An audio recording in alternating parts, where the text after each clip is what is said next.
Okay, welcome everyone, and thank you for joining us this morning. Lovely sunny morning in North Queensland. My name's Rob Hunt. I'm the Sustainable Agriculture Program Manager with NQ Tropics. On behalf of NQ Tropics, I'd like to welcome you to the Paddock to Reef Conversation Series. This is the third online session, and today we're going to welcome back Adam Northey from the Department of Agriculture and Fisheries, who's going to explain the recently released 2020 Reef Report Card. Before we do that, I thought we might do a quick recap on the previous two online sessions that we've run. Firstly, we had an overview of the intent of Paddock to Reef as a monitoring and evaluation system to report progress towards the targets set out in the Reef 2050 Water Quality Improvement Plan. To date, the Australian government's invested over $900 million in reef water quality, and therefore it's pretty important to measure the effectiveness of that investment, and that's what Paddock to Reef program is all about. The second session was an overview of how management practice adoption questions are used to measure and quantify on-ground practices and their influence on water quality. And so now this session is all about explaining how those results are publicly reported in the Reef Report Card. And specifically what we've asked Adam to do today as well is to provide us with some detailed results on where we're sitting in the Burdekin region. Adam's going to help us to understand how to interpret the report, and also discuss some of those actual report results for the Burdekin region and which practices were the primary drivers for those reported outcomes. So I think there's a lot of interest in this particular session. We had quite a few RSVPs, and I think there's a few groups sitting in on this as well. So I think without further ado, we might hand over to Adam. We've got an hour allocated, but I'm happy to go over time, in the instance of a lot of questions, and I will do a little bit of a wrap up and evaluation at the end. So I'll hand over to Adam. Thank you very much, Adam. Thanks, Rob. I'll share my screen, and hopefully everybody's seeing my slideshow. Okay, so I guess what I want to do, first thing I want to say is, I don't normally do these presentations around the report card. I work in the management practice adoption part of Paddock to Reef. So I'm going to do my best to explain the report card. There is a few other people online, other members of Paddock to Reef that I may refer, if I can't answer some of the questions that we get today, then we'll refer to some of the guys online because they have a much better idea about different bits and pieces. So the Reef 2020 report card was released a few months ago. Now, the thing that I need to point out on this is that this is a report card that is for works that happened between July 2019 and June 2020. Okay, so it's a few years old, and some of the results.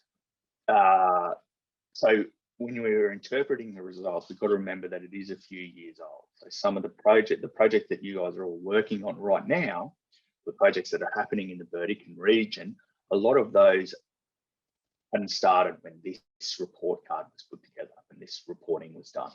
Okay. Make it go forward. Okay, cool. So I guess the first question is why? Why do we have a reef report card? And Rob was saying before, so we've had about $900 million from the two governments, okay, from the Queensland and the Australian governments, invested into improving reef water quality from between 13 and 24. Okay, so that's what we've had so far. There's about another 1.4, might be 1.5 now with extra commitments during the election phase, committed over the next 10 years. So it's been quite a big chunk of money. And basically with any amount of money, you need to put around a system that goes, are we spending it wisely? Is it working? All of that sort of stuff. So what we do have in, so what happens is every 5 years, we end up with the Reef Water Quality Improvement Plan. And this is what the money is about. It's about hitting these targets here that are in the Reef Water Quality Plan. So these blue ones in the midsection here are the water quality targets. And this is what I'm going to talk about mostly today. okay, is around these water quality targets here. My program works in this 90% adoption of best practice target here, which done a few sessions previously, and I think they're up on the website. If anybody's interested in those, you can get to them through the NQ Tropics website. So I'll talk about, where we're going to talk today is about these water quality targets, okay? And specifically about the water quality targets is, we'll dive into the catchments here. So so there's an overall water quality target, okay, of 60% reduction in dissolved inorganic nitrogen in the reef, 25% reduction in sediments, and a 20% reduction in particulate nutrients, okay? And then there's a pesticide one, about 99% of aquatic species protected. That's a reef-wide target. For each catchment, there is an individual target and an individual priority associated with that target as well. So if we look in the Burdekin region and we look at dissolved inorganic nitrogen, we see that there is a target of a 70% reduction in anthropogenic. So this is the human cause. So we know that there is natural amounts of inorganic nitrogen in the system. Okay, so we're just looking to work with the human or the human-induced one, so the anthropogenic. So in the Horton, we're looking at a 70% reduction, which equates to about 640 tonnes. In the Burdekin River proper, so lower Burdekin in the Cane area, I guess, would be a 60% reduction in about 100 tonnes. Fine sediment, what we have here in the Horton catchment, okay, is this MCL, so maintain current load is what this stands for here. And ND in this here stands for no data. So we just don't really have the data to know whether it's a priority or not in say the Black and the Ross River, okay? So in the Horton, there is no target for reduction of fine sediments, but in the Burdekin, there is quite a large target. So we're looking at a 30% reduction there. That's to recognise that there is quite a lot of sediment coming out of the Burdekin River, and it equates to 840 kilotons of sediment that we want to reduce. Okay. Now the thing to remember here is, whilst this target is a 70% reduction, if we look at the Horton again, a 70% reduction in 640 tons of dissolved organic nitrogen at the start of the current reef water quality program, so which was 2016-17, we were already partially along the way to that. So we're already at 40.6% of the way towards 70. So that means we have, just under 30% to go to get to this target. Okay, and that's something to remember, because that frames the way that the reporting in the report card comes out. So we're looking for getting from this 40% up to the target of 70% there. And then these bars here, which I'll show you a little bit later, how we're progressing each year towards that target. Okay, and just for, just want to put this in here because it's a map of where the Horton, what's considered the Horton catchment versus the Burdekin or the lower Burdekin, because it's a little bit different to how people on ground talk about it, the Briar Delta sort of thing. So the Horton catchment is pretty much, most of the Cane area is in the Horton catchment. It's really when we talk about the Burdekin catchment and Cane, we're talking about stuff south of the river for starters. And then, this line here, so that's Ayr right here and Home Hill.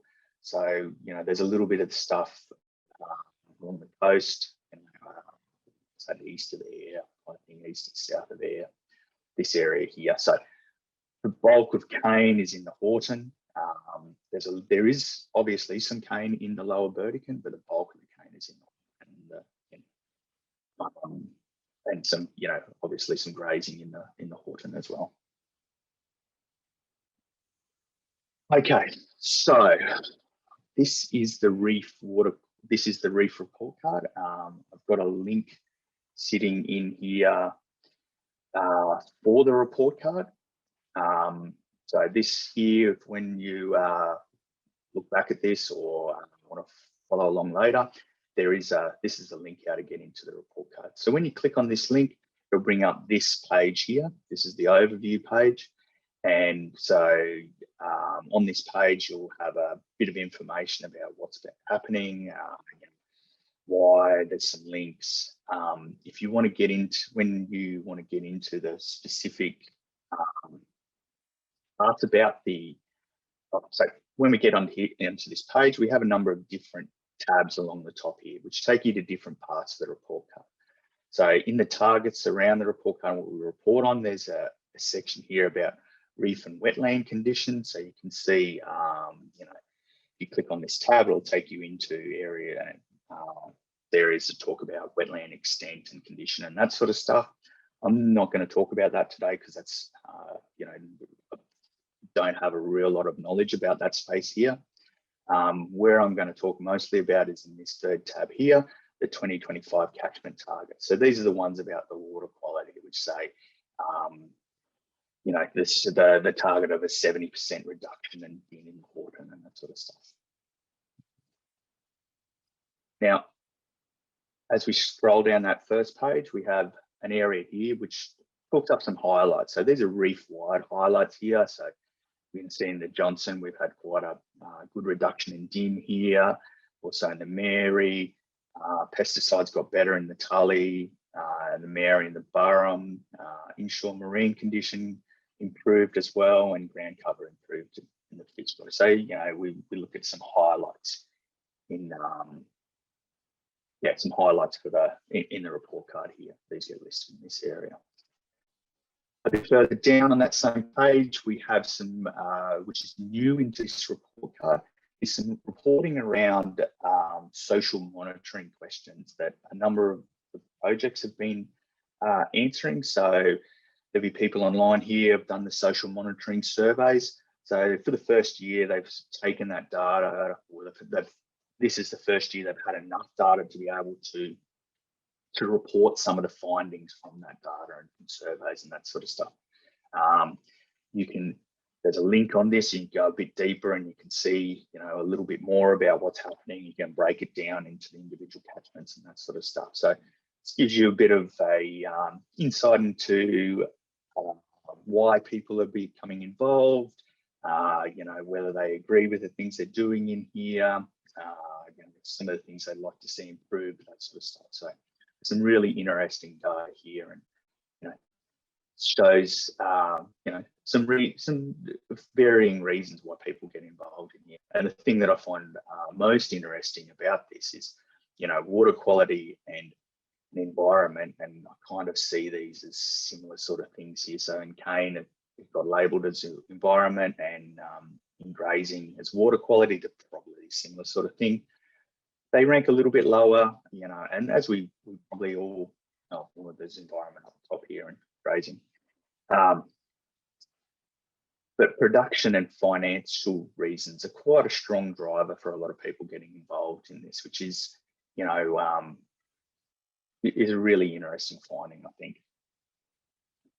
Now, at the bottom of that first page, there's some links here about the science behind the report card.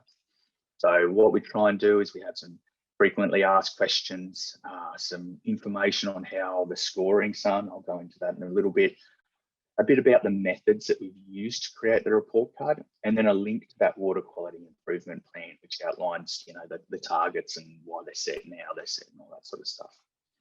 So frequently asked questions, so this link here, if you want to go back at a later time, click on this. We can go and look at these frequently asked questions here, and read about why we do what we do, I guess. The scoring system, I'll go into this a little bit deeper. So what is the ABCD telling us? Why there's an ABCD, what the percentages and all that sort of stuff are. So this is here. You'll see that we've been publishing explanations around the scoring systems for the whole time we've had a report card. And then methods. So this is just for the 2020. All these methods for all of the previous report cards are available too on this page, but you'll see that there's so detailed methods is basically all of these combined. But if you're interested in how the ground cover monitoring is done, there's a good document on there. How the loads monitoring, the load modeling, marine conditions, scoring systems, human dimensions. When we do report the management practice stuff, there's one in here as well. So you'll find that for the previous ones. For this particular report card, there is no management practice reported. And that is the reason behind that is that the target, the 90% adoption of best practice, is currently under review. So the decision was made to remove it from this report card because technically there is no target for it. So we don't see it in there.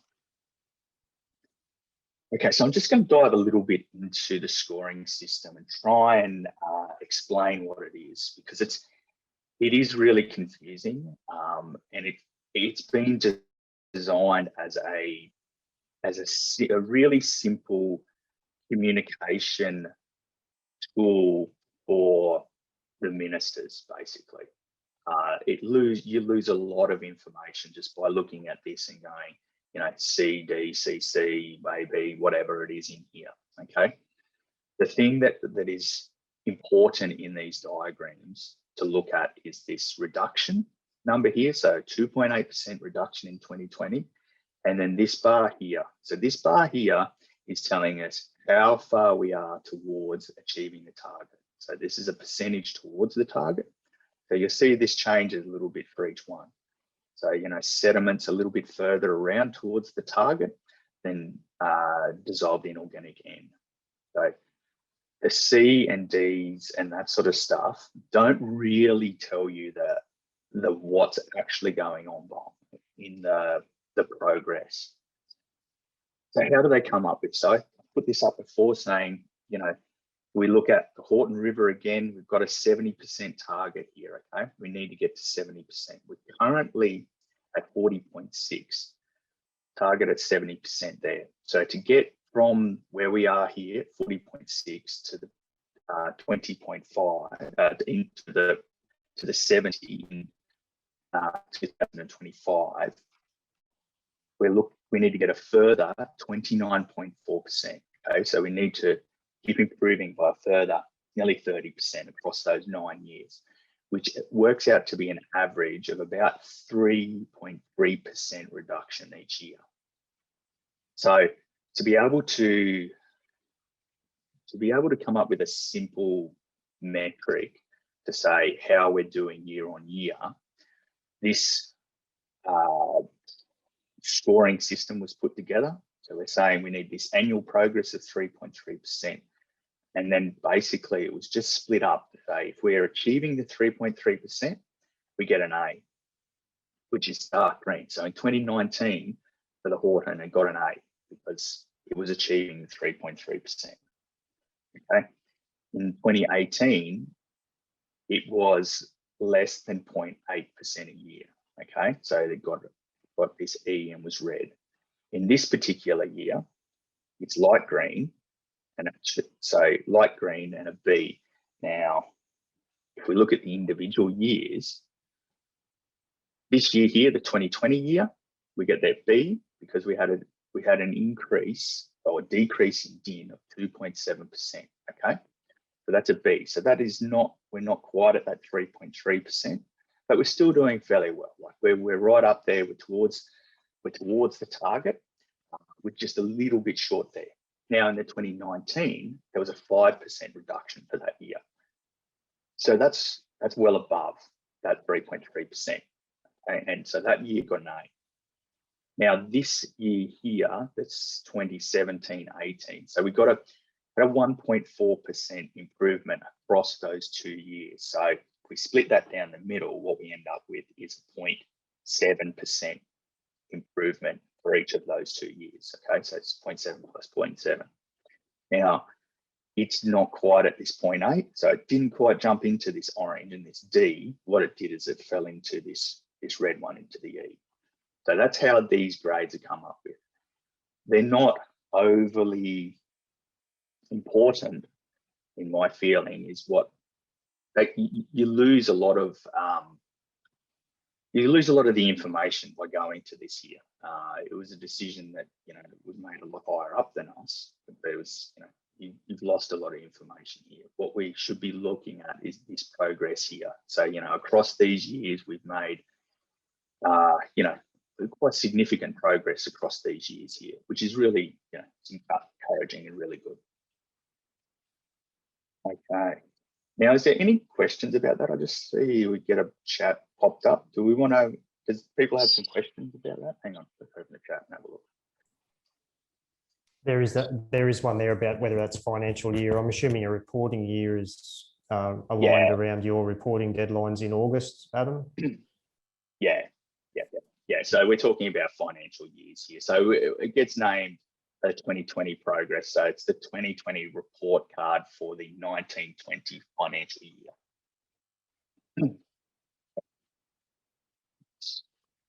On to the next one. Okay, so the next thing I want to talk about is how these results are generated, okay? So some of these results are modeled. So these reductions that are in here are modeled, and some of them are monitored. So by monitoring, we mean in pesticides, that's people dipping bottles into the river, sending it away to the lab, trying to work out the concentration of the different compounds, like different chemicals that are in the water.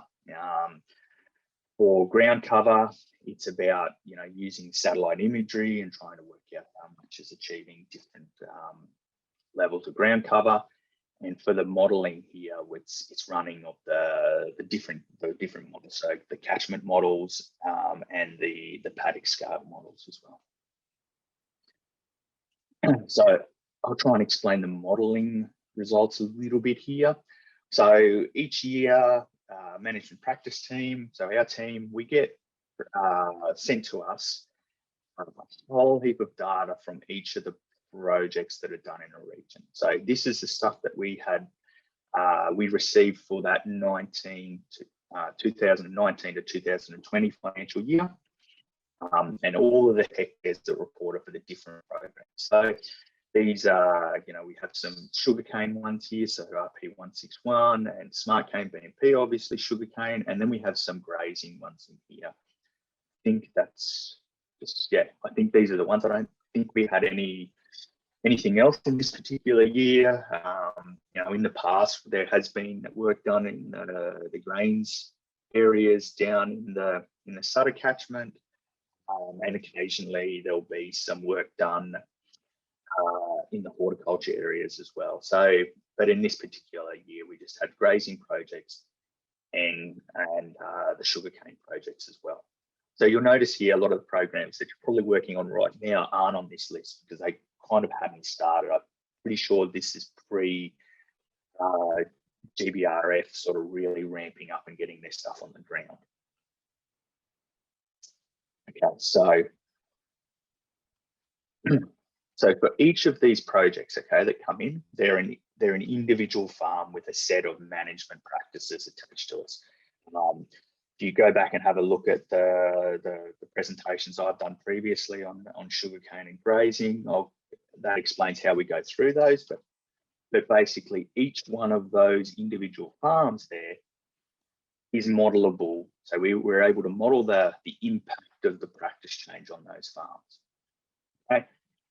That all gets combined together. So each farm in the catchment has either a we go, well, what's the current, we have an estimation of what the current practices are on that farm. And then when they get reported to us, we go, okay, well, now we actually know what the current practices are on that farm. Okay, and then we can model the change in the practices between those two farms. So the whole catchment gets modeled, everything in the so in this image here, we've obviously got some grazing area here that all gets modeled. The cane areas get modeled. The grains areas down the Sutter as well get modeled, and that all gets combined together to produce a total load for a particular constituent. So when I say constituent here, I'm talking about sediment or nitrate, din or particulate nitrogen, those sorts of things. So the things that we're interested in the water quality space.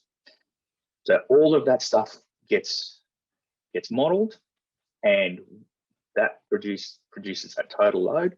That total load then gets compared to what we call a baseline load. So this baseline load here, how that's derived is the model gets run for the whole catchment. So all of those cane areas, we try and use the management practice benchmarks to say, well, there's this much of the area is managed like that, and this much is managed like that.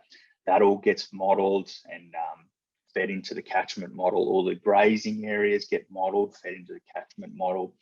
All of those grain growing areas get modelled and fed into the catchment model. So that catchment model then produces this total load. That total load then gets calibrated back to an observed load done at the monitoring sites. So what I mean by there is, if we run the entire model for the whole of the catchment, we might end up with, say, 1 million tonnes of din, okay? But then we look at the modelling guys look at the loads that they found, or the amount of din that's found in the different monitoring sites throughout the catchment, and say, well, you know what, we only found 500,000 kilos of din in the catchment. So what we need to do is calibrate this back. So we go, well, we think that there's 1 million kilos being lost from farms, but it is not that 1 million kilos that's being lost from farm is not actually making it into the waterways. So it's being lost through other pathways, or taken up by wetlands or vegetative drains or whatever sort of thing. So that's not there. So we want the catchment model gets wound back to match that. Then those same calibrations that are done to produce the baseline model get carried through into this, what we call the improvement, or the practice change adoption model. So those same assumptions, all those changes get made. So all of those reported areas come in, that gets put into the model and says, okay, that is now this reduction of this amount. And this is how those numbers are generated. It's what was that baseline load, or the baseline last year's load kind of thing. What was that, and what's this year's load based on those practice changes, and what's the difference between those two? And that's how we get that 2.7% reduction and that sort of stuff. Okay. So what I want to do now is dive into a few of the key results in the Burdekin and try and explain why they're happening here, what's driving this here. So Porton River, it had in this particular year had a reduction of 2.7% for din. So we had 2.7% reduction in the end of catchment load for din, which means we're tracking along. We're not. It got to be, because it's not quite at that 3% we spoke about before, but we're still tracking along. So if you have a look at this graph here over on the right hand side, you'll see that there's this dashed line is the trajectory we need to be on. We're a little bit short of it, but we're not a long way off. So we're ticking along quite nicely there. We're not we're not too far away from. We keep along this trajectory, we should be pretty close to meeting this target here. Okay, for this particular year, we had about 15,000. So this is primary. Well, this is just about all driven by sugarcane management practice changes that we've seen in here. So what we had reported in that year was a total of 15,500 hectares across smart cane BMP. So these are people that have selected in the smart cane BMP assessment. I'm happy to share my data with Paddock to Reef. So that was reported across to us. RP 161, so some of the state funded and federally funded. I think there is two programs in this. Reef Alliance project. So there was I think it's Reef Alliance 2. So it's a continuation of the first project, but funded by GBRF, and some DAF extension in there. And the practice that was mostly seen there was, some irrigation management improvements and nutrient management improvements, or nutrient management plans were the big things that we've seen in here. So these are the projects, these are the things that drove this change here. Okay, in the Burdekin River proper, so the lower Burdekin area, we've seen a 3.6% improvement, a C, and that's that scoring system I was talking about, because we came from a lower base. About 11,500 hectares from the same project. So, these projects here weren't pulling up at some, line on the map. They were going across them all, doing very sort of similar things there. And I just want to highlight this here. So in the Horton, it had a lower percentage improvement, but got a higher grade, compared to the Burdekin, which had a higher percentage improvement and a lower grade. And that comes down to this starting point here. So because the Horton for this particular year, because the Horton had a higher starting point of this 40% compared to 15% in the lower Burdekin, the amount of change needed each year to achieve the target is less in the Horton. So we said it was 3.5. I think it's about 5 in the Burdekin. So the Burdekin needs to be achieving 5. So that's why we're getting here. We're a little bit short of the line in the lower Burdekin.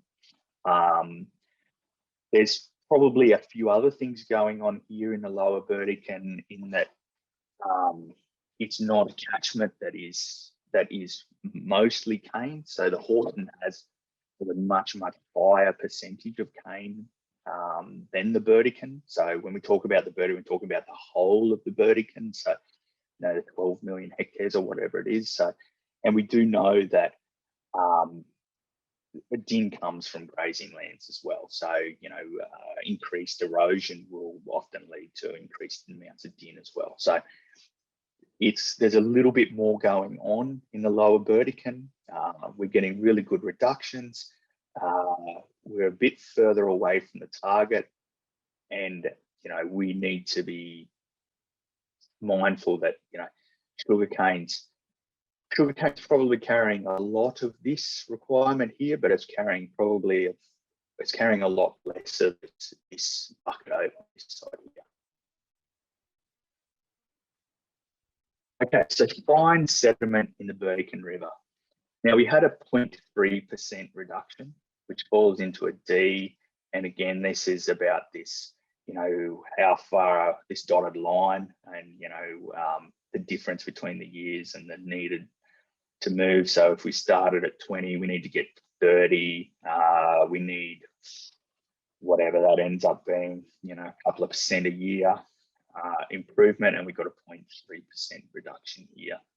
Now, sediment in the Burdekin's a bit of a trickier space, in that the Burdekin's about 12 million hectares, right?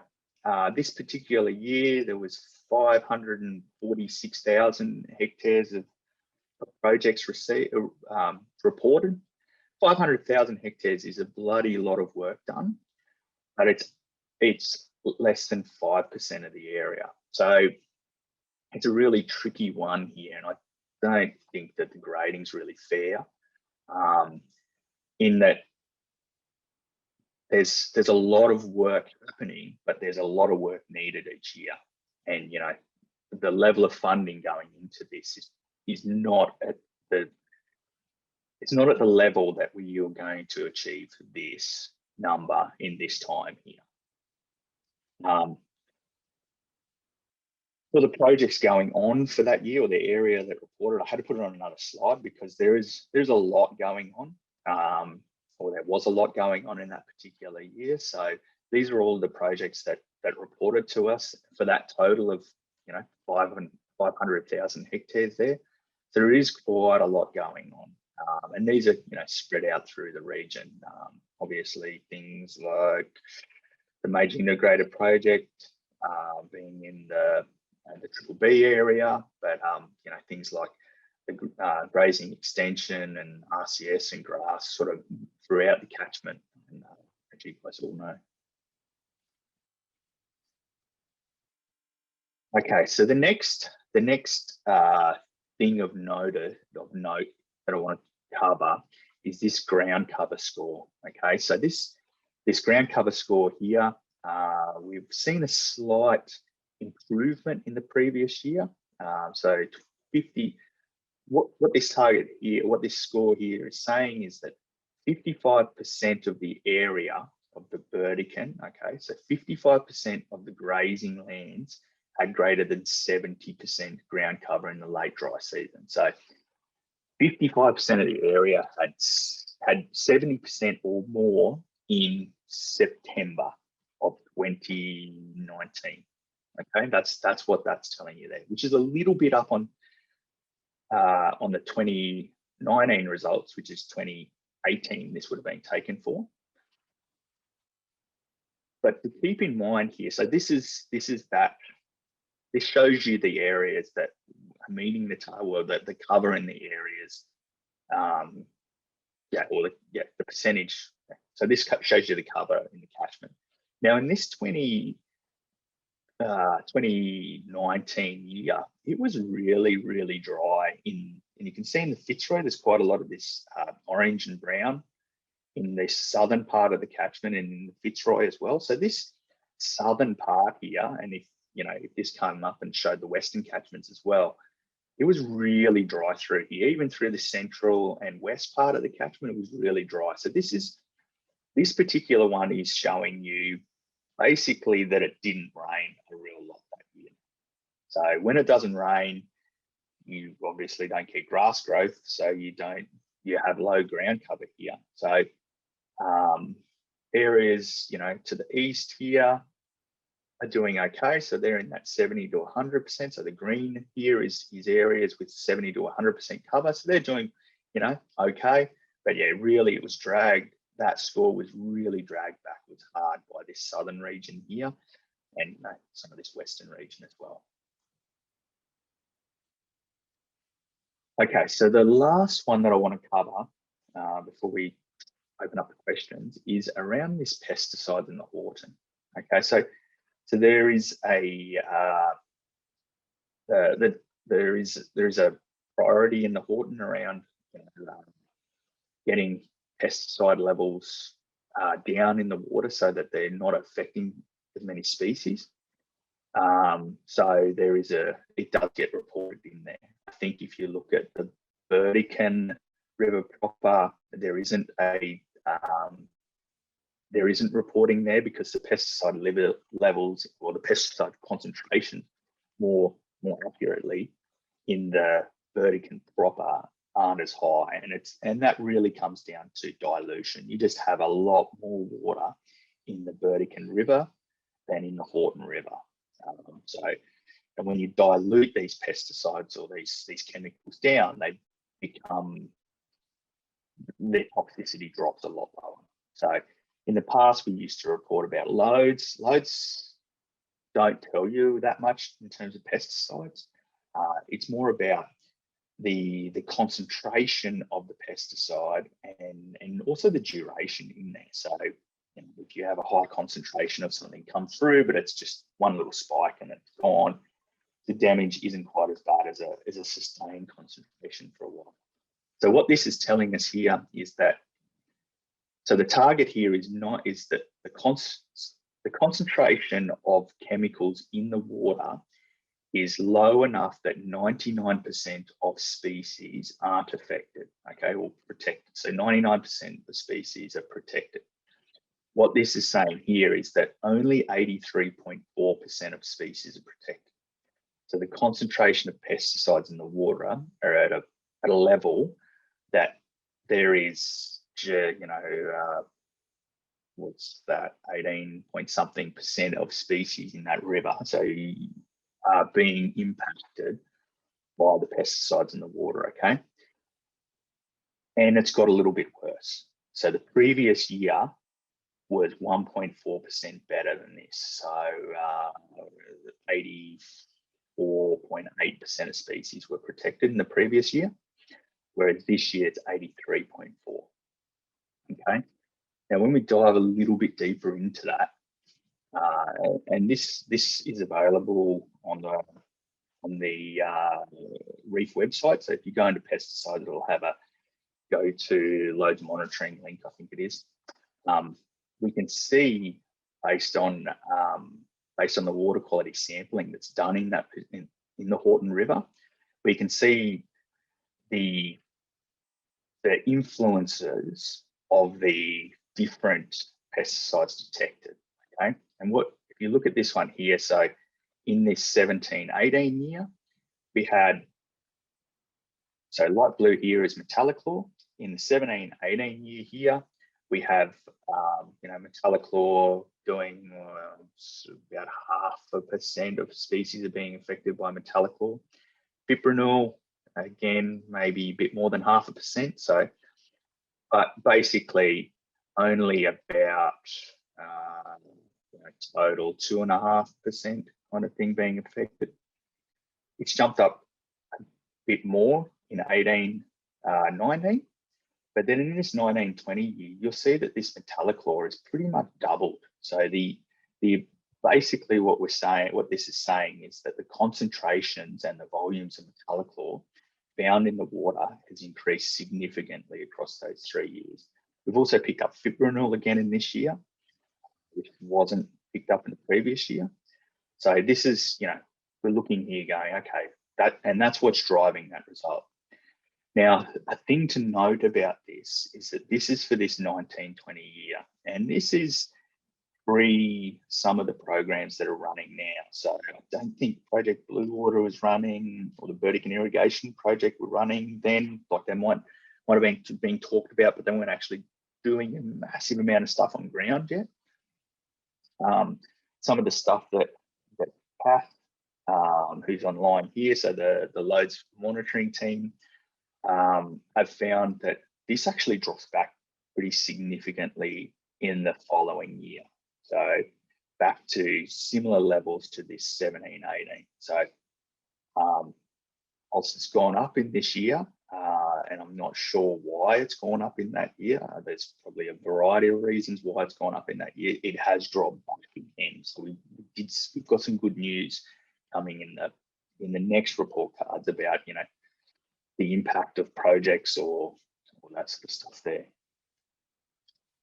And that covers most of that covers what I wanted to talk about there. So this is where we want to open it up to questions. Do people have questions about some of the stuff represented, or questions about the report card that one of the Paddock Reef team might be able to answer? Myself.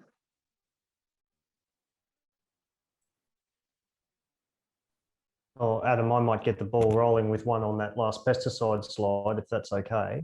I'm just curious as to whether each of those blocks of the different pesticide, then I'm assuming that's not a recorded, that block size doesn't represent a recorded concentration or something. I'm assuming it represents a risk. So it takes into account the toxicity as well as the quantity. Would that be right? Yeah, Kath Raj, who's online, she's the pesticide guru. So do you have an answer for that? I can try. Yes, it does represent concentrations over time. So as Adam explained so well, the modelled results for load reductions are based on reported change, and the models are fantastic for that because you don't see that change, that reduction in load so easily between years. It takes a long time, so we need the models for that. Whereas pesticides, the reporting is based on monitoring results because it's a lot quicker to see that change. So what we do is we take those samples across the monitoring year, and the risk is assessed based on the concentration and I guess the magnitude of that exceedance, perhaps, or the concentrations over time across the wet season. So it's your typical risk assessment approach of magnitude of risk versus time of exposure. And it's actually for the 22 different pesticides that we monitor for this particular metric. And what we do with those plots is that then we go, okay, over that reported wet season, what were the main drivers for that risk? You know, was diuron the one that contributed the most, or was it atrazine? How much did imidacloprid contribute? So those blocks are more, I would think of that more as the proportion of contribution to that risk. So relative to each other. But it all does come from that concentration data of bottles in the water. Thanks. That was a really clear answer, Kath. Thank you very much. If I could just ask one more, I guess, is you mentioned wet season, but as you would know, the Burdekin is an irrigation area where there's a lot of tailwater runoff. Yeah. So can you just clarify whether it is taken across the whole year to pick up, you know, the influence of irrigation, or whether it is predominantly around the wet season? So the results in the report card are for the wet season, and that's the same across all the GBR catchments. And the reason we had to do that, we worked with a whole bunch of P2R contributors to work this out, including the modelers and Adam's team. But the reason that happens is because we needed a standardized block of time to compare across sites spatially and through time. So if you have varying kind of blocks of time that you're looking at, it's very hard to look at change over time. So we did restrict it to the wet season. The other reason is that typically when we're looking at ecosystem exposure and runoff of these chemicals, the wet season and those runoff events bringing those chemicals into the waterway, that's typically your kind of high risk for the ecosystem. So we're looking at that window of highest risk. But all of the data for the rest of the season, for the rest of the year, is available as well. I'll drop a link into the chat. We do monitor through the rest of the year. So dry season and wet season, all of that concentration data is available through our pesticide reporting portal. And you can go into this little map and click on your site and go in and actually look at all of the data as it comes available to us, including the stuff that was used to calculate the risk itself. Thanks again for another really clear answer, Kath. No just a problem. reminder, people, that if you click on the chat button at the bottom of your screen, there has been a couple of questions asked and a couple of responses and some links to the NQGI Tropics website where the previous recordings of previous sessions are in, and also Kath has added a couple of pesticide plots or links to pesticide plots in there as well. Did anybody else online have any questions?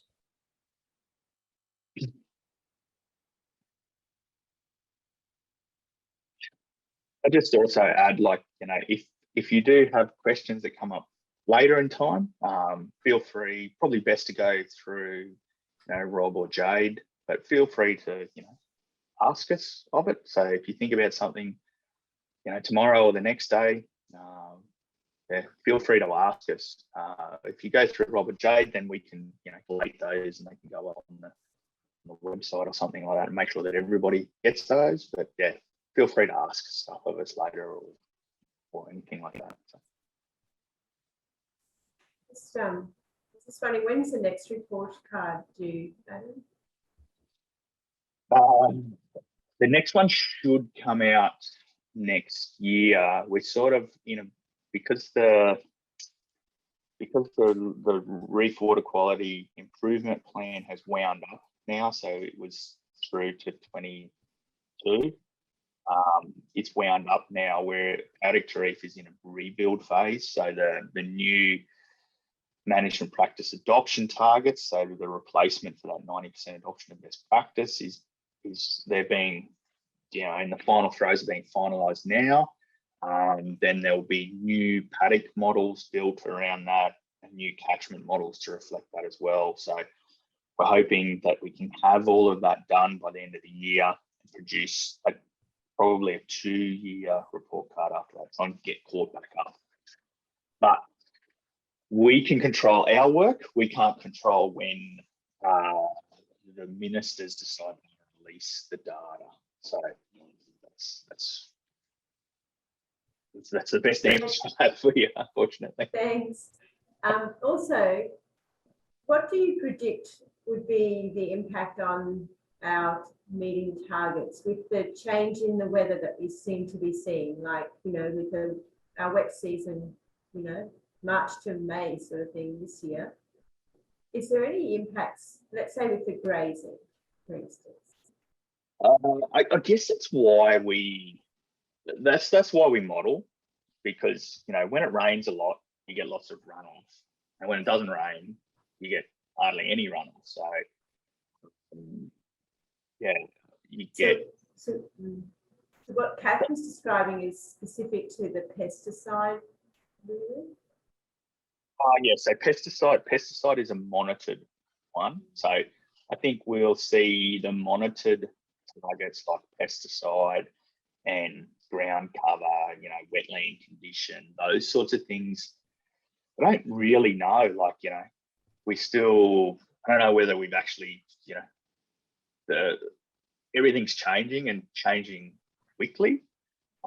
You know, I'm based in Rockhampton. Here in Rockhampton, like, we haven't had a wet season for ages, but we seem to be getting more and more winter rain, or, you know, this rain now, like this time of year sort of thing, autumn, winter, which is really different for us. And you know, it's going to have some pretty big impacts, because a lot of our pasture species are summer growing pasture species, but if there's no water for them to grow in summer, like, you know, we don't really know what that means in terms of going forward. So it could be good, it could be bad. We don't really know yet.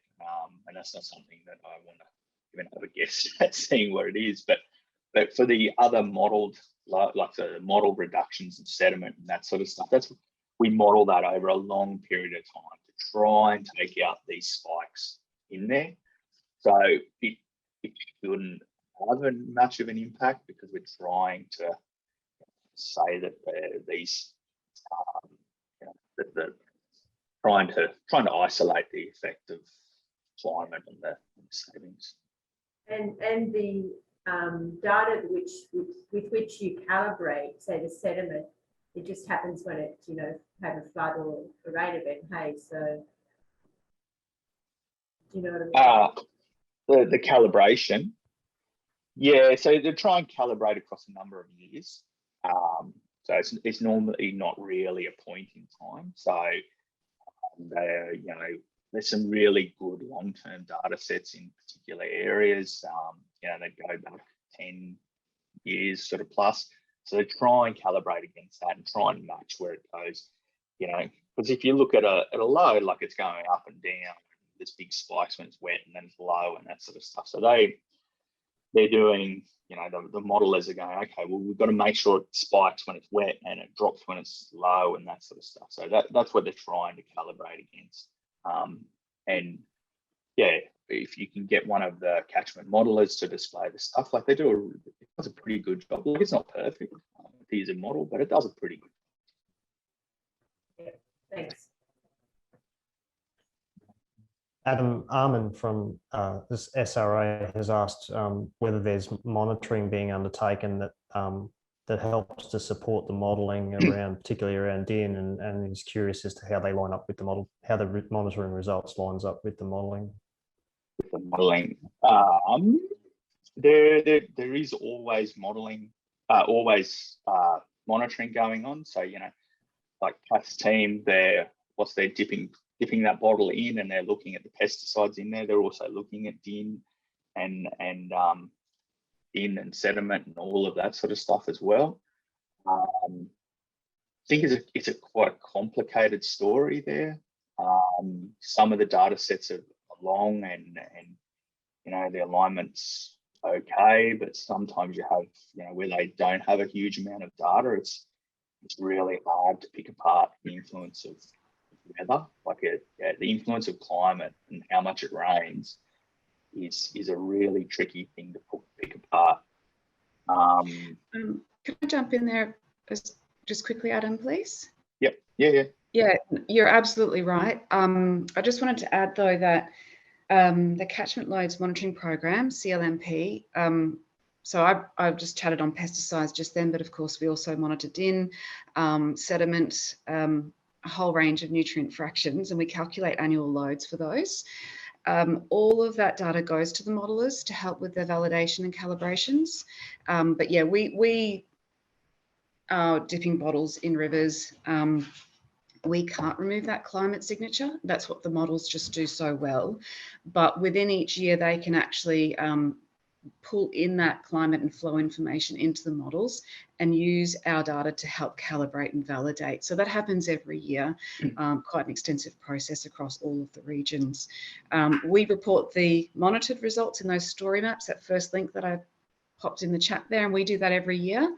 But there is a process that goes into calibrating and validating as well. Yeah. Sorry, Adam. No, that's good. I should have thrown to you straight away. It's okay.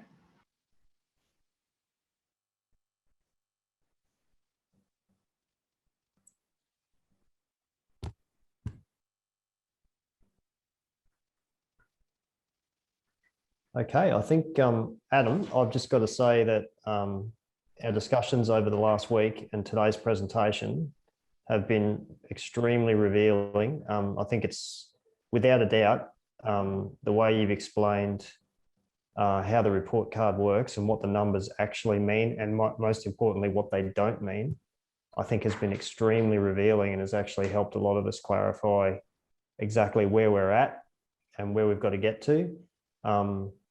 I guess as an observation from my perspective, I think, and I'd really appreciate people to sort of put forward, I guess, any suggestions they might have that we might be able to pass on to the P2R team, and particularly the comms team, about how we make this message clearer, because I think historically there's been a bit of angst within industries about report cards reflecting very badly on performance, when in actual fact, when it's understood and explained clearly, there's been a lot of good work done and it actually is being recognised in the numbers. It's just perhaps not being presented as clearly as it could be. So I wonder if anybody online who comes from industry or extension organisations would care to comment on that. That would be really helpful if anyone has any. So Rob Miller has actually said, I suggest to focus on percent change rather than the A, B, C, D, E. Yeah, if we collectively agree that's the best way, why not push for that? Now, I must admit, I tend to agree, Rob. I think that A, B, C, D is an extremely deflating process for people who, might not be doing their best and still doing well, but yeah, those thresholds can be a bit harsh and I guess they lack context. So just because a new program starts up and there hasn't been any projects reported in that given year doesn't mean there's not good work happening. So yeah, absolutely. I think they're designed to be simple, but they're simple if you understand how they're put together, but nobody tells you how they're put together. So if you, at the first glance, they don't tell you the story.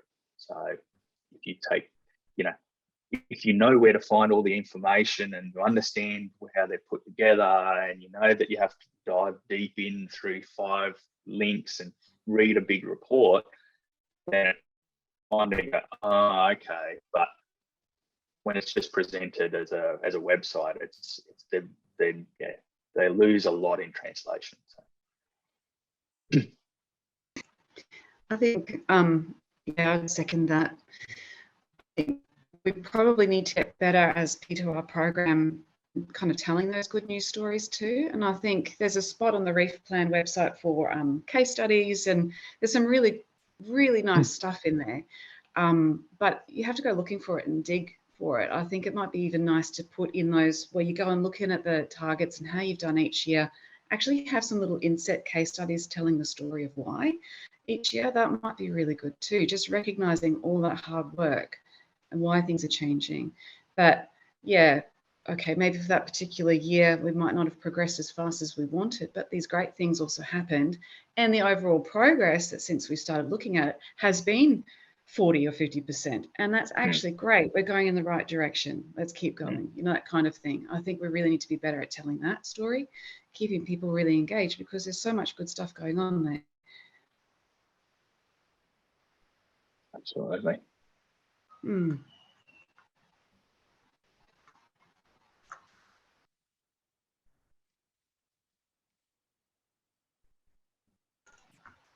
You're muted, Rob. Yeah, you'd think you'd learn, wouldn't you? Thanks, Kath. If no one's got any more questions, Bernie has just added, how about if you had a link on the dashboard where Adam explains the graphs like he did here? Yeah, good point. So, I mean, I think in reality, what we need to do is, you know, collectively rethink how we present the data from the outset so that we can actually present it in a more meaningful way. So, yeah, hopefully Adam and Kath and others can take that message back up. And I know that the Paddock to Reef team and all of the Paddock to Reef coordinators across the reef space have an annual meetup where we talk about things like this, about comms issues, and I'm hoping we can have some input at that level as well. All right, so just to wrap up, thanks again to Adam and Kath for contributing to such a revealing and interesting session. NQGI Tropics will have a recording of this presentation up on its website very soon, and we'll also prepare a written summary for wider distribution. That'll be a PDF that can be downloaded off our website. A quick reminder that next month we won't be having online sessions. We're actually going to be having face-to-face sessions. So we've got on June the 3rd, we've got a top rail forum at the Northern Beef Producers Expo in Charters Towers for the grazing community. That forum will feature a range of speakers on various topics of interest to graziers in the region, including financial and business planning, workplace health and safety, industry leadership, keeping families on farms, and the production benefits of sustainable grazing practices. And then for the cane industry, on June the 21st, we're going to hold a science forum in Ayr. And this day will feature presentations on many of the local projects that are being delivered in the Lower Burdekin region, as well as demonstrations of new technology that assist growers to implement improved practices, and hopefully also a tour of one of the demonstration sites that's been set up, which has water quality monitoring infrastructure in place as well. So stay tuned for invites to the invite to the Top Rail Forum has been out for a while now, but later this week there'll be an invite go out to the cane forum in Ayr for the 21st. So keep an eye out for those. You can also find details on the NQGI Tropics website. So again, thank you all for attending. I hope you all got something out of today's session. Remember, if you wanted to catch up on any of the other the earlier sessions, the recordings of those are also up on the website. And again, Adam and Kath, thank you very much for your valuable contributions. No worries. Thanks everybody for listening, I guess. Thank you. Thanks, Cheers everyone. all. See you guys. Bye. See ya.